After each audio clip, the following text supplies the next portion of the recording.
Hello friends, welcome to my channel. Your goal চ্যানেলে তোমাদের প্রত্যেককে স্বাগত।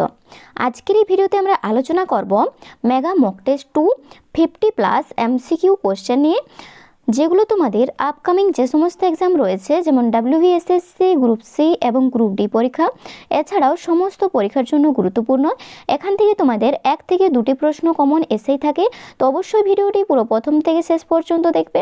তার আগে একটি ছোট্ট রিকোয়েস্ট, চ্যানেলে যদি নতুন এসে থাকো চ্যানেলটি সাবস্ক্রাইব করে দিও, আর ভিডিওটি যদি ভালো লাগে, উপকারে আসে, অবশ্যই একটি লাইক করো এবং তোমাদের বন্ধুদের সাথে শেয়ার করে দিও। তো চলো শুরু করা যাক আজকের এই ভিডিও। অবশ্যই তোমরা নিচে কমেন্ট বক্সে কমেন্ট করে জানাবে এই 50টি প্রশ্নের মধ্যে তোমরা কত স্কোর করতে পারলে। ওকে, তো দেখো এই ভিডিওর ফার্স্ট কোশ্চেন দেখো কি রয়েছে। ইন্ডিয়া নামের উৎপত্তি কোন প্রাচীন রাজার সাথে সম্পর্কিত? রাইট অ্যান্সার হয়ে যাবে অপশান সি, ভরত চক্রবর্তী। পরের প্রশ্নটি দেখো, ভারতের বৃহত্তম শহর কোনটি? রাইট অ্যান্সার হয়ে যাবে আমাদের অপশান এ, মুম্বাই। এর সাথে তোমরা মনে রাখবে মুম্বাইকে ভারতের আর্থিক রাজধানী বলা হয়, এটি মহারাষ্ট্রের রাজধানী। পরের প্রশ্ন দেখো কি রয়েছে, আয়তনের বিচারে ভারতের বৃহত্তম রাজ্য কোনটি? রাইট অ্যান্সার হয়ে যাবে অপশান সি, রাজস্থান। রাজস্থান 3,42,239 বর্গ কিমি আয়তন নিয়ে ভারতের বৃহত্তম রাজ্য। নেক্সট কোশ্চেন দেখো, ভারতের বর্তমানে মোট কয়টি রাজ্য আছে? রাইট অ্যান্সার হয়ে যাবে অপশান এ, 28টি। এর সাথে তোমরা মনে রাখবে বর্তমান ভারতে 28টি রাজ্য এবং 8টি কেন্দ্রশাসিত অঞ্চল রয়েছে। পরের প্রশ্নটি দেখো, ভারতের দীর্ঘতম নদী কোনটি? রাইট অ্যান্সার হয়ে যাবে অপশান ডি, গঙ্গা। এর পাশাপাশি তোমরা মনে রাখবে গঙ্গা নদীর দৈর্ঘ্য 2525 কিমি। এটি ভারতের পবিত্র নদী নামেও পরিচিত।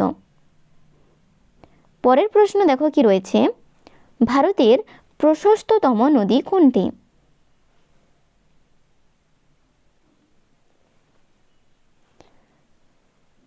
রাইট অ্যান্সার হয়ে যাবে অপশান এ, ব্রহ্মপুত্র। এর সাথে তোমরা মনে রাখবে ব্রহ্মপুত্র নদ ভারতের প্রশস্ততম নদী, যা তিব্বতের সাংপো নামে পরিচিত। পরের প্রশ্নটি দেখো, ভারতের উচ্চতম মিনার কোনটি? রাইট অ্যান্সার হয়ে যাবে অপশান বি, কুতুব মিনার। এর সাথে তোমরা মনে রাখবে এটি দিল্লির মেহরাউলিতে অবস্থিত। এর উচ্চতা প্রায় 73 মিটার। পরের প্রশ্ন দেখো, ভারতের দীর্ঘতম বাঁধ কোনটি? রাইট অ্যান্সার হয়ে যাবে অপশান সি, হীরাকুন্দ বাঁধ। এর পাশাপাশি তোমরা মনে রাখবে উড়িষ্যার মহানদীর ওপর নির্মিত এই বাঁধটি বিশ্বের দীর্ঘতম মাটির বাঁধগুলোর একটি। পরের প্রশ্ন দেখো কি রয়েছে, ভারতের উচ্চতম মূর্তি কোনটি?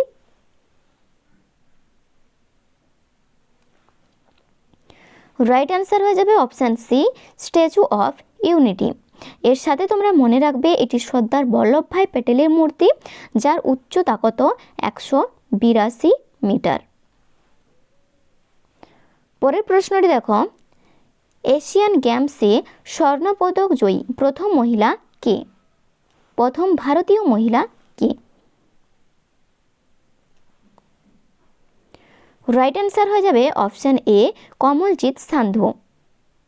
তো তোমরা মনে রাখবে তিনি 1970 সালে ব্যাংকক এশিয়ান গেমসে 400 মিটার দৌড়ে স্বর্ণ জেতেন।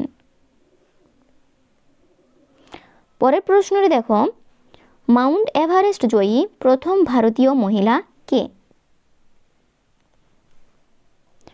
রাইট অ্যান্সার হয়ে যাবে অপশান সি, বাচেন্দ্রী পাল।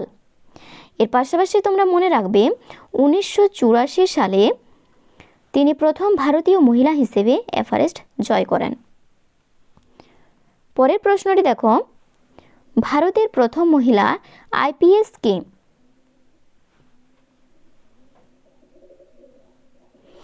রাইট অ্যান্সার হয়ে যাবে অপশন বি কিরণ বেদি।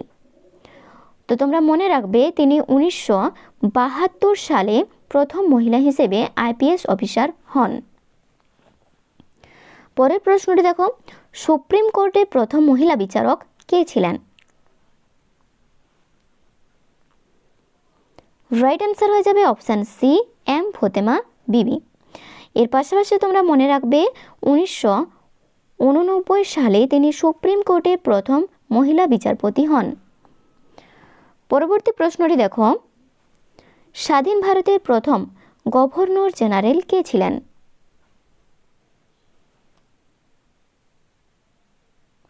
রাইট অ্যান্সার হয়ে যাবে option B Lord Mountbatten. তো সালটি মনে রাখবে তিনি 1947 থেকে 1948 সালে স্বাধীন ভারতের প্রথম গভর্নর জেনারেল ছিলেন। পরের প্রশ্নটি দেখো, ভারতের প্রথম প্রধানমন্ত্রী কে ছিলেন?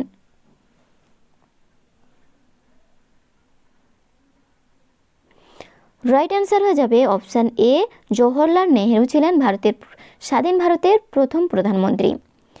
এর সাথে তোমরা মনে রাখবে 1947 থেকে 64 সাল পর্যন্ত দীর্ঘ সময় প্রধানমন্ত্রীর দায়িত্ব পালন করেন জওহরলাল নেহেরু। পরের প্রশ্ন দেখো কি রয়েছে, জওহরলাল নেহেরু কবে প্রথম প্রধানমন্ত্রী হন?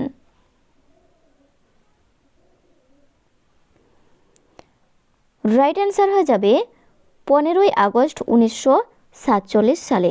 অপশান বি হয়ে যাবে রাইট অ্যান্সার। এর সাথে তোমরা মনে রাখবে ভারতের স্বাধীনতা লাভের দিনেই তিনি প্রথম প্রধানমন্ত্রী হন। নেক্সট কোশ্চেন দেখো, ভারতের প্রথম মহিলা প্রধানমন্ত্রী কে? রাইট অ্যান্সার হয়ে যাবে অপশান সি ইন্দিরা গান্ধী। সালটি তোমরা মনে রাখবে তিনি 1966 সালে ভারতের প্রথম মহিলা প্রধানমন্ত্রী হন। পরের প্রশ্ন দেখো, ভারতের প্রথম রাষ্ট্রপতি কে ছিলেন? রাইট অ্যান্সার হয়ে যাবে doctor Rajendra Prasad. Option B হয়ে যাবে সঠিক উত্তর। তিনি একমাত্র ব্যক্তি যিনি 2 বার ভারতের রাষ্ট্রপতি নির্বাচিত হন। পরের প্রশ্ন দেখো, প্রথম ভারতীয় হিসেবে কে নোবেল পুরস্কার পান?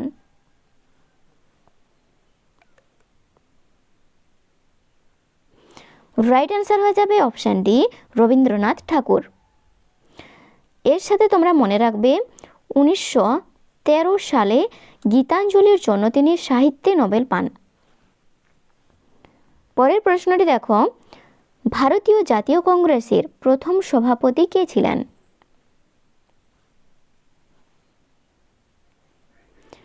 রাইট অ্যান্সার হয়ে যাবে অপশান এ উমেশ চন্দ্র ব্যানার্জি। 1885 সালে বোম্বে অধিবেশনে তিনি সভাপতিত্ব করেন।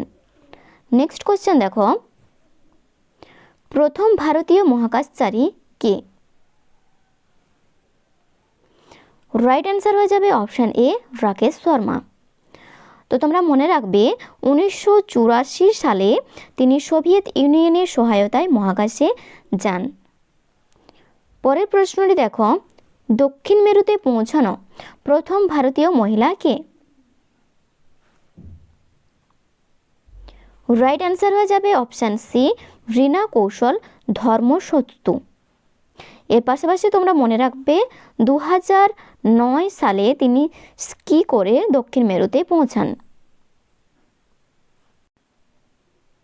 পরের প্রশ্ন দেখো, ভারতের নির্মিত প্রথম নির্বাক চলচ্চিত্র কোনটি?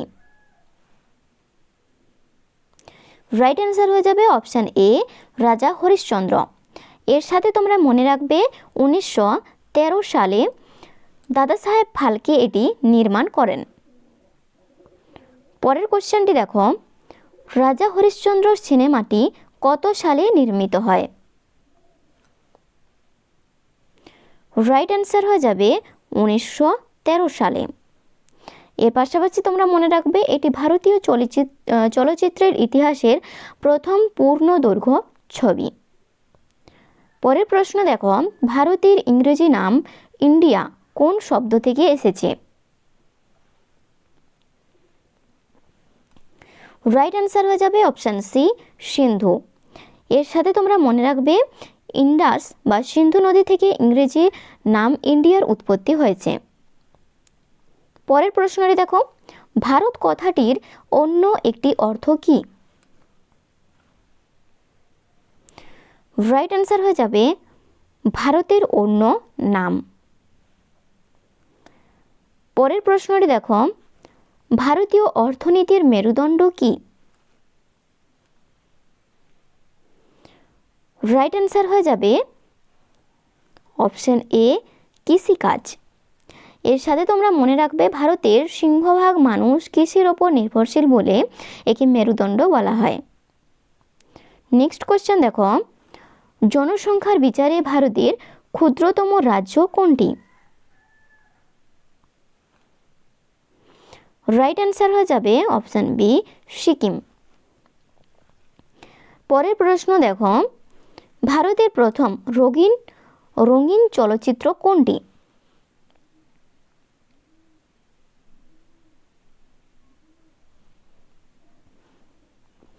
রাইট অ্যান্সার হয়ে যাবে অপশান বি, কিষান কানহাইয়া। এর পাশাপাশি তোমরা মনে রাখবে 1937 সালে মুক্তিপ্রাপ্ত এটি ভারতের প্রথম রঙিন সিনেমা। নেক্সট কোয়েশ্চেন দেখো, লাইফ টাইম অ্যাচিভমেন্ট অস্কার বিজয়ী প্রথম ভারতীয় কে? রাইট অ্যান্সার হয়ে যাবে অপশান এ, সত্যজিৎ রায়। এর সাথে মনে রাখবে 1992 সালে তাকে এই বিশেষ সম্মানসূচক অস্কার দেওয়া হয়। পরবর্তী প্রশ্ন দেখো, ভারতের প্রথম ভাইসরয় কে ছিলেন? এই প্রশ্নের রাইট অ্যান্সার হয়ে যাবে অপশান বি, লর্ড ক্যানিং। 1858 সালে তিনি ভারতের প্রথম ভাইসরয় হন। নেক্সট কোয়েশ্চেন দেখো, ভারত সরকারের প্রথম মহিলা কেন্দ্রীয় মন্ত্রী কে ছিলেন? রাইট অ্যান্সার হয়ে যাবে রাজকুমারী অমৃত কৌর। তিনি স্বাধীন ভারতের প্রথম স্বাস্থ্যমন্ত্রী ছিলেন। পরের প্রশ্ন দেখো, ভারতের কোন রাজ্যের প্রথম মহিলা মুখ্যমন্ত্রী কে?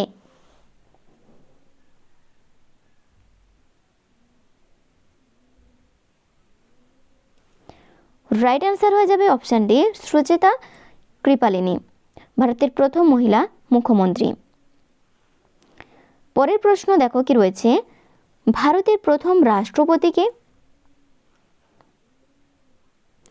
রাইট অ্যান্সার হয়ে যাবে ডক্টর রাজেন্দ্র প্রসাদ। তিনি বিহারের মানুষ এবং বিশিষ্ট মুক্তিযোদ্ধা ছিলেন। পরের প্রশ্নটি দেখো, লোকসভার প্রথম স্পিকার কে ছিলেন? রাইট অ্যান্সার হয়ে যাবে অপশান এ, জি.ভি. মাভলঙ্কর। পরের প্রশ্ন দেখো, দাবায় ভারতের প্রথম বিশ্ব চ্যাম্পিয়ন কে ছিলেন? রাইট অ্যান্সার হয়ে যাবে অপশান সি, বিশ্বনাথন আনন্দ। 2000 সালে তিনি প্রথম ভারতীয় হিসেবে বিশ্ব দাবার শিরোপা জিতেন। 2000 সালের। পরের প্রশ্ন দেখো, ভারতের প্রথম কাগজবিহীন সংবাদপত্র কোনটি? রাইট অ্যান্সার হয়ে যাবে option B, the News Today. তো তোমরা মনে রাখবে এটি ভারতের প্রথম ডিজিটাল বা অনলাইন ভিত্তিক খবরের কাগজ। পরের প্রশ্ন দেখো, দ্বিশত রান করা প্রথম ভারতীয় মহিলা ক্রিকেটার কে? রাইট অ্যান্সার হয়ে যাবে অপশন এ, মিতালি রাজ। এর পাশে পরের প্রশ্ন দেখো, দ্য নিউজ টুডে সংবাদপত্রটি কবে শুরু হয়?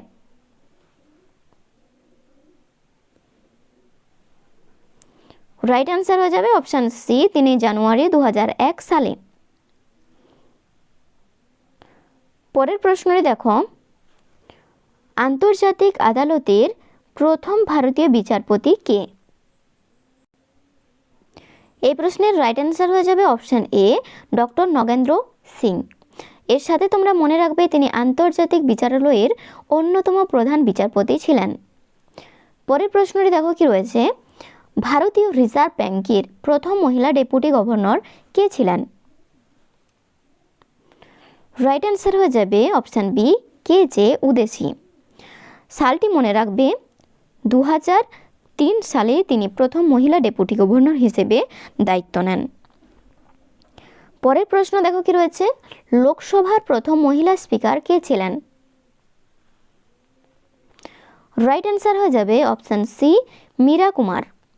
তো তোমরা মনে রাখবে 2009 সালে তিনি লোকসভার 15তম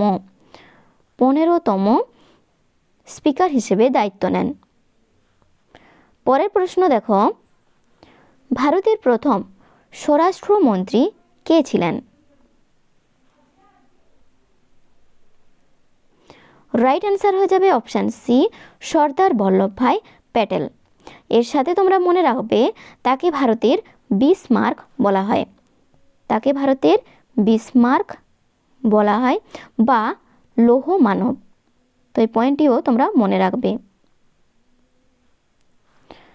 পরের প্রশ্ন দেখো কি রয়েছে, পদার্থবিজ্ঞানে নোবেল জয়ী প্রথম ভারতীয় কে? রাইট অ্যান্সার হয়ে যাবে অপশান সি, সিভি রমন। এর সাথে তোমরা মনে রাখবে 1930 সালে রমন এফেক্ট আবিষ্কারের জন্য তিনি এই পুরস্কার পান। পরের প্রশ্নটি দেখো কি রয়েছে, চিকিৎসা বিজ্ঞানে নোবেল জয়ী প্রথম ভারতীয় কে? রাইট অ্যান্সার হয়ে যাবে option C, doctor Hargobind Khorana. এর পাশাপাশি তোমরা মনে রাখবে এনার সালটি কত ছিল, 1968 সালে জেনেটিক কোড বিশ্লেষণের জন্য তিনি নোবেল পান। পরের প্রশ্নটি দেখো, অর্থনীতিতে নোবেল জয়ী প্রথম ভারতীয় কে? রাইট অ্যান্সার হয়ে যাবে অপশান বি, অমর্ত্য সেন। এর সাথে তোমরা মনে রাখবে 1998 সালে তিনি অর্থনীতিতে নোবেল পুরস্কার লাভ করেন।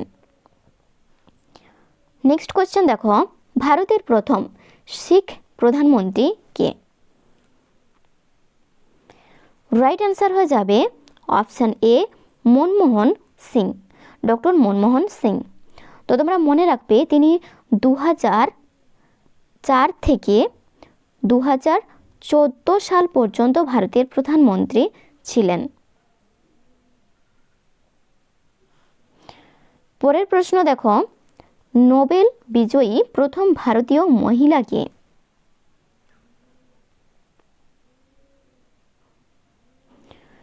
রাইট অ্যান্সার হয়ে যাবে অপশান বি, মাদার টেরেসা। এর পাশাপাশি তোমরা মনে রাখবে 1979 সালে তিনি শান্তিতে নোবেল পুরস্কার লাভ করেন, শান্তিতে নোবেল পুরস্কার লাভ করেন। পরের প্রশ্ন দেখো, ভারতরত্ন জয়ী প্রথম মহিলা কে? রাইট অ্যান্সার হয়ে যাবে অপশান বি, ইন্দিরা গান্ধী। তো তোমরা মনে রাখবে 1971 সালে তিনি প্রথম মহিলা হিসেবে ভারতরত্ন সম্মানে ভূষিত হন। পরের প্রশ্ন দেখো, জাতীয় পতাকার গেরুয়া রং কিসের প্রতীক? রাইট অ্যান্সার হয়ে যাবে অপশান বি, শক্তি ও সাহসের প্রতীক। এর সাথে সাথে তোমরা মনে রাখবে গেরুয়া রং ত্যাগের পাশাপাশি শক্তি ও সাহসের প্রতীক। তো তোমরা মনে রাখবে ত্যাগ, শক্তি ও সাহসের প্রতীক হচ্ছে এই জাতীয় পতাকার গেরুয়া রং।